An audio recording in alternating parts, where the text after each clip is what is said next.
नमस्कार दोस्तों। प्रकृति अपने व्यवहार से हमें बहुत कुछ सिखाती है।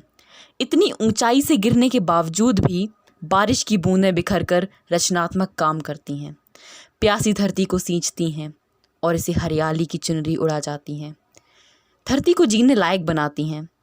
सचमुच टूटना बिखरना भी कहीं इतना खूबसूरत हो सकता है।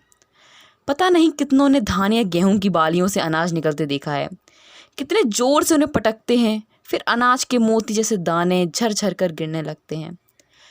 पेड़ धरती के भीतर दफन होकर दाब और ताप सहकर कोयला बनते हैं, फिर सैकड़ों साल धैर्य रखकर हीरा बन जाते हैं। असहनीय ताप को सहकर सोना कुंदन बन जाता है। प्रकृति इन सब वाक्यों से हमें संदेश देती है कि जीवन में कठिनाइयों से कभी घबराना नहीं चाहिए। परेशानियां जीवन को गर्त में ले जाने के लिए नहीं, बल्कि आत्मबल और इच्छा शक्ति को मजबूत बनाने के लिए आती हैं। जिसने भी अपने आत्मबल को मजबूत बना लिया वह जग जीत गया।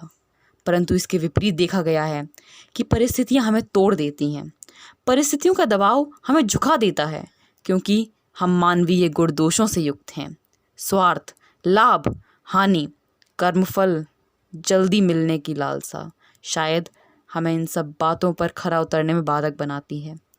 फिर क्रोध, ईर्ष्या और घड़ा जैसी नकारात्मक शक्तियां हमें घेर लेती हैं और हमारे सोचने समझने की ताकत छीड़ पड़ती चली जाती है।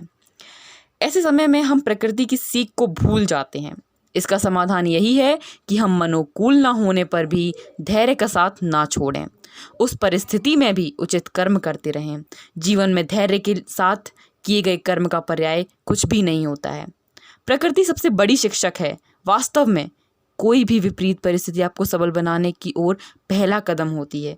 यदि हम इसे ऐसे ही समझेंगे तो जीवन और सहज तथा आसान लगेगा। धन्यवाद।